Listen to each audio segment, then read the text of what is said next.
Welcome to MojoPlays, and today we're taking a look at the 10 best Kirby games.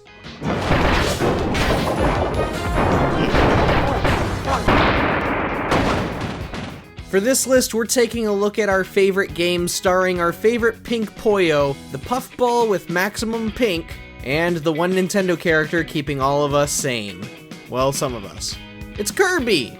Do note that we are not including spin-off games, which means no Kirby Avalanche, no Kirby Fighters, no Dream Course, not even the Rainbow Curse or Canvas Curse. As great as those titles are, they're great games, you should absolutely check them out, but we want to stick to the core Kirby games. Which Kirby game is your favorite? Did it make the list? Let us know down in the comments. Before we begin, we publish new videos all week long, so be sure to subscribe to MojoPlays and ring the bell to be notified about our latest videos. Kirby and the Forgotten Land.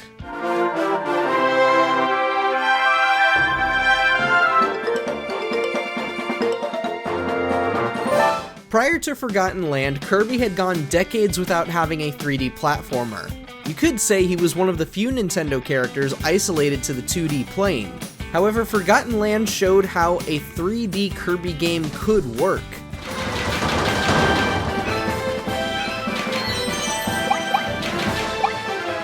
What we got was an experience loaded with secrets for us to uncover, as we saved every Waddle Dee with enough freedom in each level to explore, find new copy abilities, and simply play around in.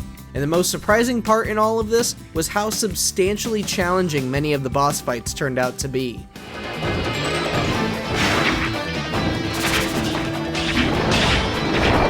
Kirby 64, the Crystal Shards.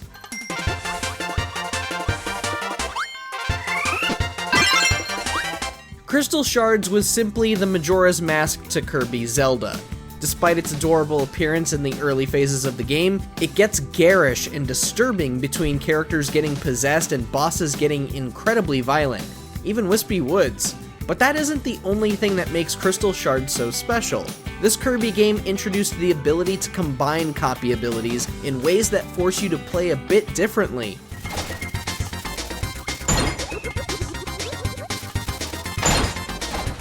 Mix stone and fire to become a walking volcano, mix ice and bomb to become an explosive snowman, or mix spark and cutter to turn Kirby into an adorable Darth Maul. It's an incredibly imaginative game, and if you've been enjoying any of the Kirby titles to have come out on Switch over the last handful of years, you should absolutely grab Switch Online and give this a shot.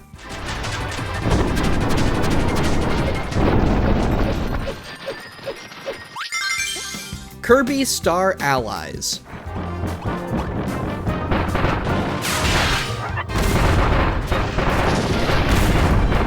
Flipping back over to some of the modern Kirby games, Star Allies is another unique entry in the franchise worthy of your time, especially if you and your friends have been itching for a co-op platformer that you can just chill and vibe with.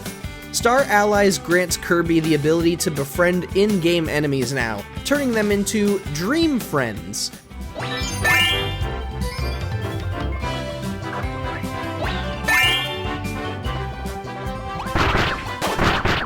This allows your friends new ways to play the game between their new abilities and how you can combine your powers for new attacks or effects on the environment. On top of that, post-launch support gave you new ways to replay the game by including characters from past Kirby games like Daroche, Marx, Magolor, Dark Meta Knight, Adeline and Ribbon, and much, much more.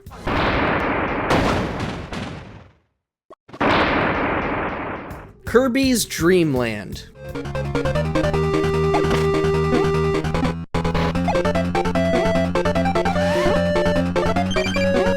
With everything we know about Kirby as both the franchise and character, the original game truly looks like the black sheep of the bunch. After all, this is the Kirby game where his only ability was to float, and he was white instead of pink. But even so, the lack of copy abilities does not detract from this Game Boy classic.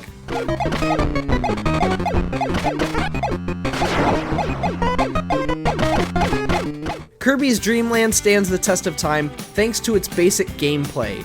You can make the game as easy or as difficult as you want depending on how often you use Kirby's float ability, an idea brought to you by Masahiro Sakurai, Kirby's creator, who would go on to become the series director for Super Smash Bros. And with it only lasting about an hour long, every Kirby fan ought to have played this game by now, and if you haven't, hey, there's Switch Online.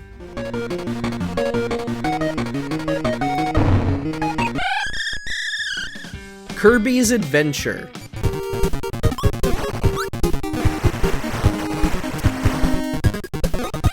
Now, this was where Kirby truly managed to become fully realized and steered clear of being just another platformer.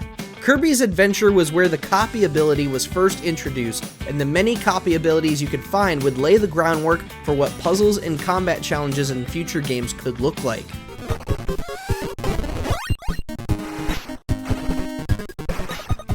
There was another level of interactivity on display in how you navigated levels, fought baddies, and found secrets. Plus, you had bonus rooms that allowed you to instantly access certain copy abilities, or it threw you into minigames like Quick Draw, Egg Catcher, or the Crane game. There was fun to be had around literally every corner here.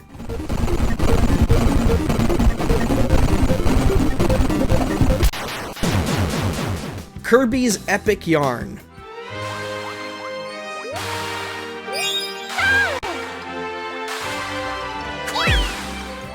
Of all the games in the franchise, Kirby's Epic Yarn is the jaunty jog where there are virtually no stakes. No stakes at all. It is the least risky Kirby game of the entire series.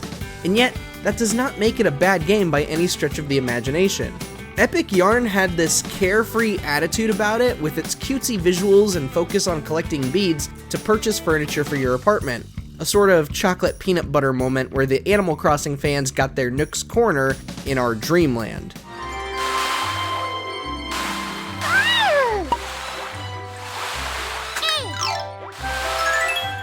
Kirby games are already cozy as is, but here, there was a real comfort in the music, the aesthetic, the mechanics, and it's kind of what made Epic Yarn such a memorable game on Wii. Now, if only Nintendo can port that expanded 3DS version to Switch. Where's that at, huh?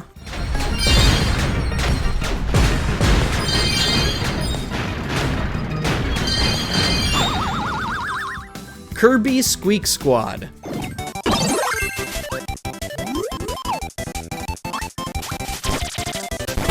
Squeak Squad was an interesting Kirby game not just for its villainous league of malicious mice, but in how it borrows elements from Kirby 64, like the ability to combine certain copy abilities with others, and would inspire future Kirby games like Return to Dreamland and Forgotten Land.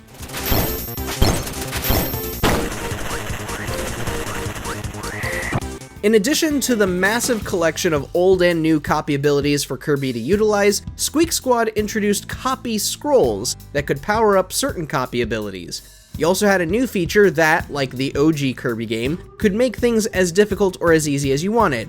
The touchscreen functioned as storage for an additional copy ability or other items that you could access at almost any time in case you lost your current copy ability, need health, or just needed a different set of tools in that instance. Just make sure you leave enough room to grab all the treasure chests in each level. It wasn't super groundbreaking, not as much as the other Kirby games, but Squeak Squad was and still is solid today. Kirby Super Star.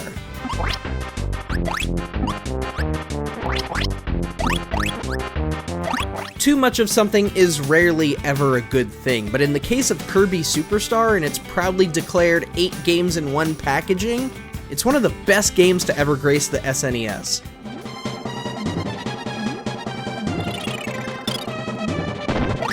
From Spring Breeze and Dynablade to Meta Knight's Revenge and the Great Cave Offensive, Superstar had a ton of different adventures to keep us busy, and they all ranged from a cozy and comfortable easy difficulty to something demonstrably tough. And hey, if you haven't played it already, this is another game you can play on Switch Online right now.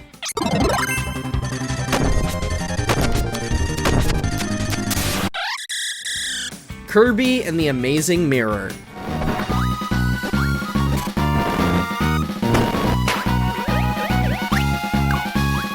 As much as we loved the remake Nightmare in Dreamland, Amazing Mirror was the best Kirby game on the Game Boy Advance. One aspect that made this title so interesting was how it utilized a non-linear design instead of the traditional format used in prior installments. Now, Kirby could explore and retrieve mirror shards in whatever order he so desires.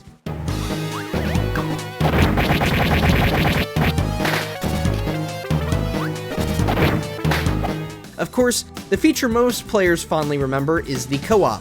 With unlimited texting and calling, Kirby can call up 3 friends to assist him in his adventure, so long as he has a full battery. And these friends can be controlled by an AI or a fellow player, assuming somebody remembered their Game Link cable.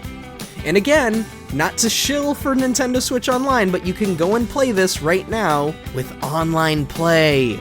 It's worth the experience.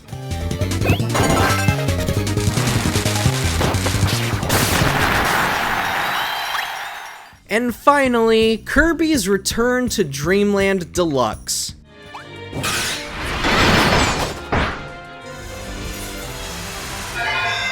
Yes, the newest Kirby game, the remake of the 2009 Wii game Kirby's Return to Dreamland, is worthy of being called one of the best Kirby games ever made. Return to Dreamland Deluxe is unique in how it not only brings back 4-player co-op, but in how it makes Kirby absolutely sick in how he controls and the different powers he can wield.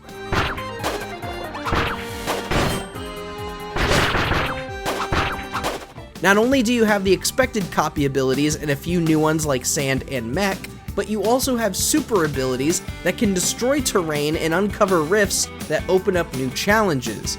As for changes from the Wii original, the game plays a lot faster than its original, and the Magolor epilogue is an excellent addition to cap off the fun adventure. Also, Merry Magoland is way more fun than it had any right to be. This game's amazing, guys. If you love Kirby, casually or hardcore, you absolutely need to go get this.